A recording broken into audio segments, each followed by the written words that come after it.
Okay. Hello everyone, I am Alyan and today I have very special guest Mr. Paul. So welcome Mr. Paul to our show. So Mr. Paul, your story is amazing. You started your business when were just 9 years old. Since then you have built more than 150 companies around the world. So before moving on the question, would you like to introduce yourself? Yeah. First of all, my name is PJ Entrepreneur, formerly Paul Jones. I did have a Facebook account with that name, but I posted some things about masks and vaccines, and they didn't like what I had to say, so I lost my account. Unfortunately, it turned out to be true. Anyway, I prefer to be called PJ Entrepreneur or just PJ. So anyway, here I am. You can ask me any questions you want, and I'll be happy to talk to you and let you know. I've been following you for a long time, and you are definitely one of the outstanding students in Rehan School. Thank you so very much for this. It's really mean a lot to me. So you started Paul's Polish Phobos at 9 years old. So what do you remember actually feeling when you made your first sale, and is that same feeling still what drive you at 67? Well, I'm 68 now, but anyway, yeah, it was very exciting time. First of all, my family was pretty poor, and my parents didn't have money for me to buy the things that I wanted. And I was a big fan of Radio Shack, buying like electronic things. Back then, it was like a transistor radio that you could, put a battery on and listen. I remember listening to the moon landing on the transistor radio. Um, but anyway, my parents didn't have money to give me, so I got this crazy idea to pick up pebbles on the beach that were already pretty smooth, and my aunt had clear nail polish, and so I would put the clear nail polish on the stones and turn them into jewelry like a pendant, and eventually bracelets and earrings and things like that. Um, and it was very exciting the first sale. But I think people bought from me because I was a cute little kid back then trying to sell something, and they wanted to support me. But as I went along, the jewelry got better and better, and I got professional rock tumbling equipment where I would actually, polish the stones over a period of like a month and keep changing the grit until it was, polished. Like regular jewelry makers, take semi-precious gems and turn them into jewelry. Um, from there, I used the money I earned from there to get into the woodworking business. Okay, that's interesting, and thank you so much for your answer. So you have founded, run, or acquired more than 150 companies across jewelry, aviation, fuel test kits, call center, real estate, and 42 Amazon brands. Most people can't run focus on one thing. What the thought line you can see now that you could not see at the time? Well, first of all, I think maybe I have ADHD. I can't do just one thing. I do many things at the same time, and a lot of people criticize me for that. But I feel like that's my superpower because when I do a lot of things, at least have one or two things that are being successful, and other things are a work in progress or a work towards failure. But I always learn from it.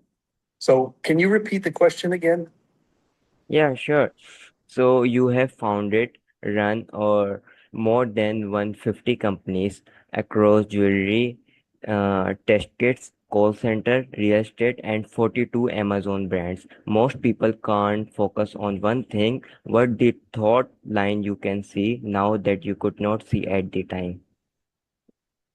Well, I'm still the same. I still like to do a lot of things. Um, and out of all those things that I've been involved in, some of them were just like mediocre successes. Other ones were failures, and in my lifetime, I've only had four big successes. But that's pretty good because most people don't have one. Um, and I've had a very exciting life. I've had a lot of ups and downs, like a roller coaster ride, but I enjoy the ride, even through the bad times, because they don't stick around forever. The good times come after that. Yeah, that is interesting. So you grow up in Oceanside, New York. Today you are based in Davao City and building the PJ Entrepreneurs Innovation Incubator in Cyberjaya. Why did the Philippines become home, and what does the US look like to you from there?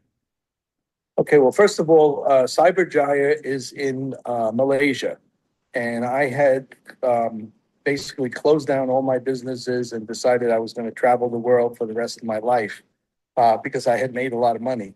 And I went to Malaysia to try to do something similar that I was doing in the Philippines, and it didn't really work out. Um, so the Cyberjaya, I was involved in the startup community there, but it wasn't the place for me. The people were not as friendly as Filipino people. And so eventually I went back to China and Hong Kong. And eventually I ended back up in the Philippines right before COVID started. And when COVID started, I had these Chinese friends that I created all these brands for, and they had an e-commerce company in Manila that I had helped them set up. And they had several offices and a warehouse. And one day they contacted me and asked me to get them out of the leases on the offices and sell all the equipment. And I told them, since I get negotiated the leases, I can get you out of the leases, but no one will buy your equipment because everyone was trying to consolidate and save money, and no one was buying equipment. Many people were throwing it away. So I made a comment to my friends, and I said, "Why don't you give it to me, and I'll do something great?" And I was just sort of being sarcastic. And they said, "Oh, that's a good idea. Now we don't have to think about it." So I packed the stuff up and put it on a ship and sent it to Davao City. And when it arrived in Davao City, we were on total lockdown. You could not go out of your house. The only vehicles on the road were for medical supplies. So I told the guy at the port, he said, I can't deliver it because, we're locked down. And I told him, go to 7-Eleven, which is a convenience store, and buy some paracetamol, and then put a sign on the truck, medical supplies, and come deliver the truck to me. And I had this whole thing planned, like if they got caught and they opened up the back of the truck, I was going to tell them that all the workstations and computers on the back of the truck was my depression medication because I would be really depressed if it didn't arrive. Anyway, everything went okay and got the things. I ended up having to buy a building to put it in, and I made a deal on the building very quickly with very little cash. And the rest is history. I'm here right now. I mean, it's a little bit messy, but I'll show you. Um, I'm in the office here. We got one person working here, a muscle guy. Um, anyway, this is one of our offices, um, which is not far from the innovation incubator, which is not far away. It's a co-living, co-working space that's under construction. There are some people living there. A lot of people hang out in this place as well. But anyway, that's what got me started. COVID totally ruined my plans. When I came back to the Philippines, I had completely different plans. And that led to me getting involved in looking for property outside the city where I could hide and stay away from the people with the vaccine needles. And that's what led to the Entrep Communities Project. And now we have more than 30 hectares of land. And it's a very exciting project. I've been working on it for almost 6 years now. And we are going to expand around the world. And I've already had discussions with Rehan when I met him in Dubai about this project and about how he could be involved and we could set something up in Karachi and other cities as well. But, it would be really exciting to put something together, and maybe that will be the catalyst that can help him develop I think it's Siberia project, which is kind of stalled, I believe. But anyway, I'm excited that maybe one day it can happen. Right now it's just talk, and that's fine, but that's how everything starts. It's like planting seeds, and eventually some of them die, some of them sprout, and hopefully it's going to sprout, and we'll get some people over there that are excited about the project and move us forward. Yeah, that's amazing. So, when Home Depot and the big boss retailers gutted your tools and hardware business, you ended up living under a staircase in the basement of one of your own building to keep paying the banks. What was the exact moment you decided you were not done? The last part, the exact moment Yeah, that I what? should I repeat? Just the last part, the exact moment, and then whatever words after that. Sure. So my question was, what was the exact moment you decided you are not done here? Oh, well, what happened is, my tool business was going down and I eventually sold it. Unfortunately, I sold it to people and I didn't get all the money. I got some down payment and I was being paid over many years. And eventually what happened is they basically stole all the inventory and left one night and I didn't get paid. Um, so that was kind of a devastating time. But at that time, I was doing a lot of research into buying and selling privately held discounted mortgages. And I convinced my brother, who had also moved into the same house, but I gave him a good bedroom because my parents had moved away and he didn't have any place to go. So I slept under the stairs next to three laser printers. And we started getting into, we created a company called Financial Services Network to help people buy and sell discounted mortgages. And I was, I didn't know what I was going to do. In fact, one time I had many real estate, buildings with apartments in it. And one time I was in a convenience store and I had to borrow money from the son of one of my tenants to buy coffee.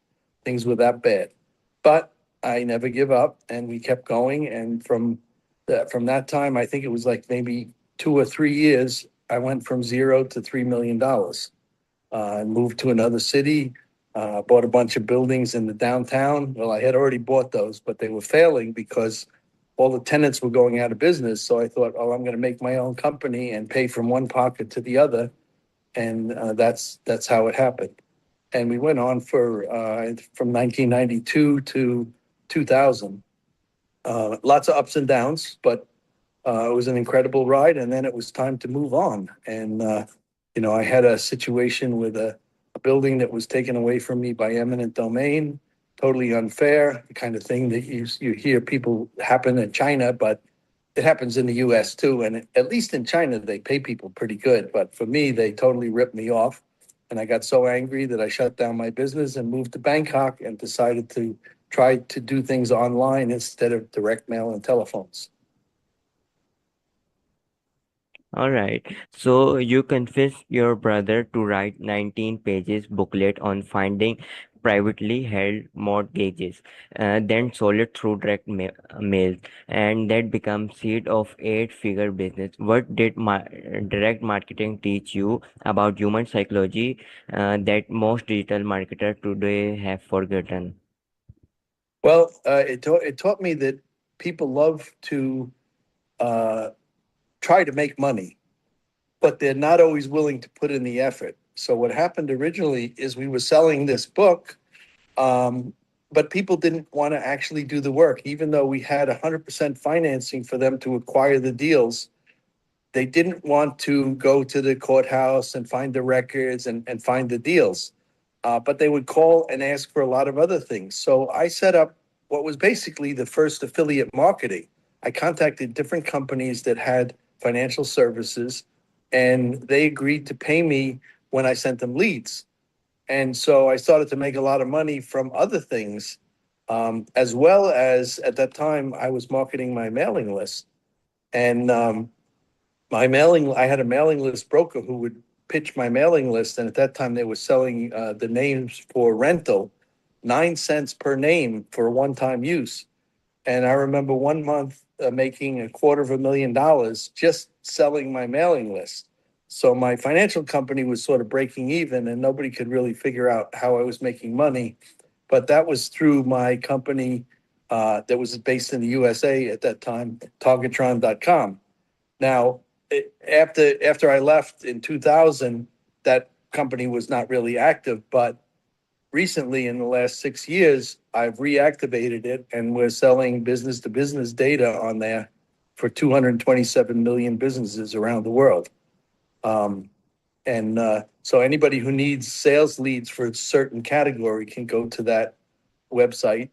And also, let me hold up my WhatsApp QR code, because if anybody's interested, I can give them some sample data, um, and maybe we can do some business together. Let me just find this here. Yeah, sure. Okay, so see, I don't know if you can see it that well. Can you see the QR? Oop, Yeah. how about, okay. So I'll send the thing too. You can put a screenshot of it after, I guess. Um, so this is a way for somebody to get in touch with me. It's actually the best way to get in touch with me rather than Facebook, because Facebook doesn't even have my correct name. But it's there, and I unfortunately, I traveled around the world for 10 years, and I had selfies and chats with many people that I met in 10 years, and that all got taken away from me. And Facebook has still never made things right. They wouldn't even let me download my data. I never got a reply from a real person. It was always AI, and nobody really read what I sent them. More than 100 times I contacted them. So Mark Zuckerberg is evil. All right. So you admire Elon Musk, but especially for impact, not wealth. Where do you and Musk diverge? Well, he's a brilliant guy, and he does a lot of things at the same time. I mean, I have the same thing, but I think he manages it much better than me. And right now he says, "Oh, I don't really own a house," and that's probably true because he's sleeping on his private plane as he's going from place to place. You don't need to have a house when you have a Gulfstream jet. I'm not anywhere near that. I'm just a small guy. I haven't made billions, and I don't really want to, because it brings a lot of problems. For me, if I can make $1 million a month, I'm pretty happy.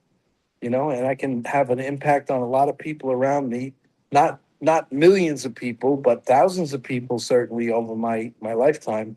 And that's kind of what makes me happy. It's not about having a big pile of money, because when I get money, I spend it, and I'm working on the next project. And I also lose a lot of money making bad decisions, but every once in a while something becomes really big and successful. Hmm.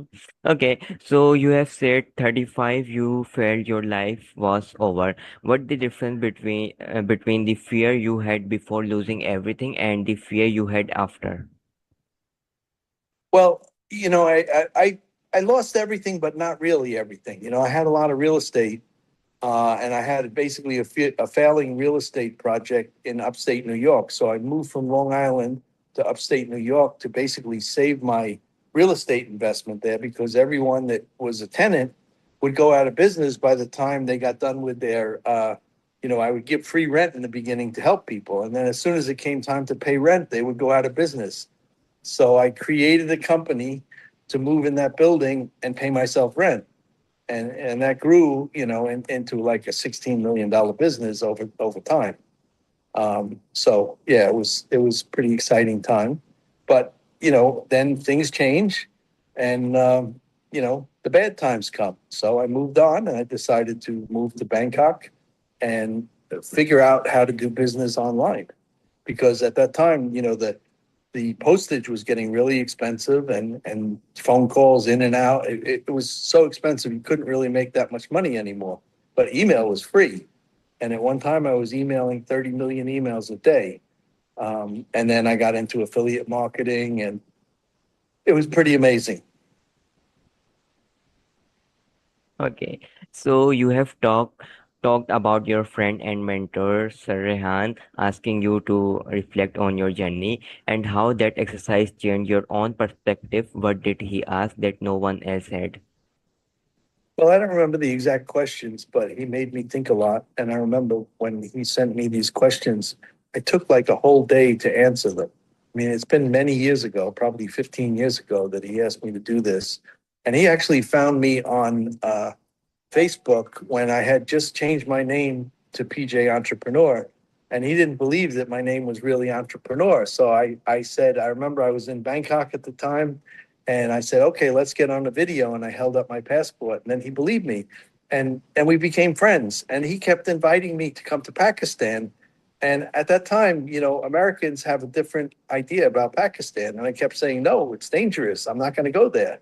And then one day he contacted me and invited me to come to Singapore, where he was with the guy Tony Buzan, who invented mind maps, and another guy, Paul Pollack, who was doing some things in Africa related to getting people clean water. And both of those things I'm interested in. So I went there and I spent a couple of days with him, and it was an incredible time. We had a lot of fun and a lot of talking about business, and very productive. And ever since then, I felt really close to him. And I met up with him several times in Dubai. I missed him when he came to the Philippines. But, I feel very close to the guy. He's taught me so much. And like many of the interesting people that I know, seem to always have a connection to Rehan. And I'm very grateful for that. He doesn't even realize the impact that he's having on people, because sometimes it's a few people away, a few degrees of separation away from one person. But when I meet somebody who's interesting, I always try to check, like, how did we get connected? Almost always Rehan is in the mix. Yeah, it's really amazing guy. So when will you come to Pakistan? Well, I've been there one time, and I can't remember what year it was, but it was a long time ago. And I met a guy there, Ashir, who he was, I think, 13 or 14 at the time, and I helped him with some courses on forget the name of the place, but anyway, the big course thing. The courses are not so impressive anymore, and people are not taking them the same as they used to. Um, but anyway, I helped him to learn a lot of things, and eventually he was the lead developer for a project that I was involved in called DBuzz, which is built on the Hive blockchain. And I still keep in touch with him, and I help him to get business from around the world. And he's doing very well, and I'm so proud of that guy. He's done an incredible job, and we just kind of met by accident. He came to an internet marketing event where I was speaking, and he showed me a game that he made on a tablet. So in front of the whole audience, I made him stand up and show the audience, and he got a standing ovation. Then we went to go visit some universities, and I brought him along because he basically stole the show, and it was really incredible. And I spent like 2 or 3 days with him and his uncle, and we still have a close relationship. So I'm really proud of that. But I'd like to do it with more people in Pakistan. Thank you, sir, for your answer. So my last question is, if you could send one sentence back to the version of yourself living under that staircase at 35, what would it be, and would he have actually listened? Well, I think probably have no fear of failure, because I was terrified at the time that I felt like my life was over. And if I fail again, I don't know what I'm going to do. But it was the beginning of some really great things, including, after I went and built that business up and things started to go down, and I decided that I was going to move to Bangkok. It was the same thing. I didn't have any fear of failure. People were telling me, you're going to fail. And I just went anyway. And the thing that saved me is when I moved to Bangkok, it was a real struggle, like for the first 3 years that I was there. But I discovered Google AdWords when it was a penny a click. And so for 1 cent, I could put like $50 in Google and go to sleep and wake up, and there would be $1,000. And that just grew and grew and grew. And then what happened is I was hiring Americans and Canadians, and I would fly them over to Bangkok. And of course, they felt like they were on vacation, and they would go out and get drunk, and many problems. So then I discovered the Philippines, and I came to the Philippines, and I could hire 8 people for the same money and overpay them. and we built a great team. And at one time, I had 150 people working for me. And we made incredible money until it stopped being fun. And then I just made a decision one day, I'm going to shut everything down. And I have this big pile of money and investments, and I'm just going to travel for the rest of my life. Unfortunately, I spent the money too quickly. And in 10 years, I decided to come back to the Philippines. And then, of course, COVID ruined all my plans, but it turned into a much better thing. I don't think I've been more happy than I am right now, even though I'm facing many problems. I just keep plowing through, and I'm really excited about this Entre Communities project. Yeah, thank you so much for your wonderful answer. And sir, thank you for sharing your story. Keep inspiring the world. So, thank you so much. Okay, now I want to hear a little bit about you. Tell me what you're learning and what you're really good at. I'd like to create some opportunities for you. Okay.